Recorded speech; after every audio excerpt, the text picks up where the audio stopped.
Hello, I'm the artist Michael Zotos, and today is July 28th, 2023. What I want to talk about right now is whether or not it's actually a sellout to be selling your art for money.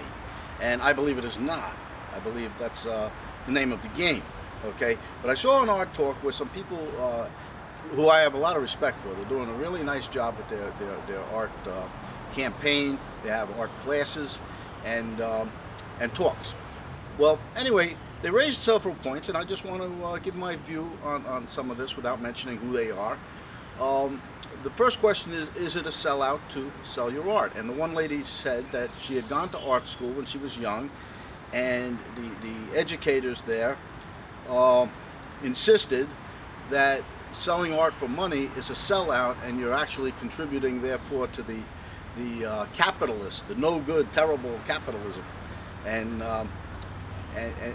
she wholeheartely fell in line, and then as she got older she realized that isn't the name of the game. It doesn't work that way, okay?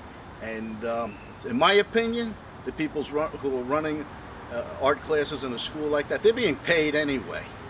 They're part of the capitalist society. You can count on that, all right? They got condos here and there, whatever it is, all right? Now, the question raised at that point, what they had said is the school had told her that you make art for the sake of art. And, you know, there's that concept that is called fine art for a reason. Just like gold and silver, precious metals, are fine by how much of the impurities are burned off of them. So that like a 24 karat piece of gold, it has less impurities than a 12 karat. It's more fine.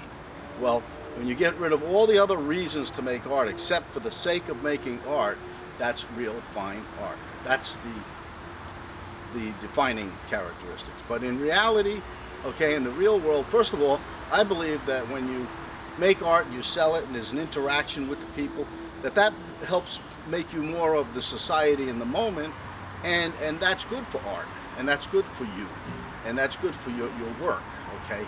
Now, the other side of the coin was, in the discussion, was whether or not somebody who makes art and no one will buy it, but they continue to create it anyway, that it's kind of repugnant, so to speak, and it's out there, and people will notice it and talk about it, but nobody wants it. They won't put it in their living room. Whether that's arrogant. I don't see it as arrogant. I see it as a waste of time. As long as we don't have to spend taxpayer dollars putting it in museums, I have no problem with that. But on the other hand, you have somebody, as I see it, like a Van Gogh, who had a vision. From what I've seen, I watched Lust for Life 4 or 5 times, the movie with Kirk Douglas and Anthony Quinn, and I've read up on Van Gogh. Evidently, he made traditional paintings, and then he wanted to make them more effective. And what he did was he added more bright colors, bright blue, bright yellow. And evidently society didn't pick up on it, and he was not really able to articulate it in a convincing way what he was doing. And so during his lifetime it didn't reach anything. But after the fact, it became actually a movement. A lot of people did this work that way. So there, even though people weren't buying it, the vision stood, and it was a good thing, okay? And that's the way I see it. Now, as to what is a sellout, okay? I'll give you a few examples. For one thing that struck me was right away was I saw these black and white paintings in New York City, and the caption was written on them, around them, wherever, that I can't paint in color anymore after 9/11 happened. And the artist stuck with that for a long time. To me, that's a gizmo to sell the art. It's okay temporarily. I made some paintings, you know, black and white, fine. But to make that your career, your flag in the ground, I see it as a sellout. Another one was, there were the debates between McCain and Obama, and there's one artist on the street. He was doing good work. What he did was he brought things in from the computer, Photoshop work, and had it printed on canvas, and then he touched it with original paint. and he was pro-McCain. Well, McCain lost the election, and Obama won.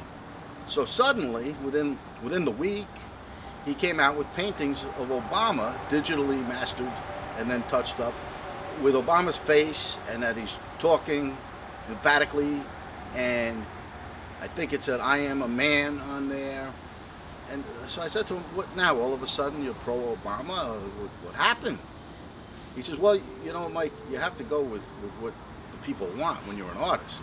He says, "Now imagine if I was making art, you know, around McCain, who's out." He said, "I'd be history in a couple of days." To me, that methodology is a bit of a sellout. Another sellout is where suddenly the artist changes all their work to a totally different venue and claims that it's because what they did took so well, and in the meantime this is clearly not an extension of what they were doing. That's like a line of baloney. That's a sellout. And another one is, they've told me, you know, when I first started, artists would come down the street and say, "You know what you do? You take up a cause." Say, a cause? Like what? Well, a certain percentage of the people like dogs. If you recreate your artistic characters in the shape of dogs, you know, 15–20% of the people are there'll be a built-in market. To me, that's a sellout, to take up a cause for the sake of selling art. If you already have a cause, if you believe in a cause, that's different, okay? But, you know, to take up a cause for that purpose is kind of thin.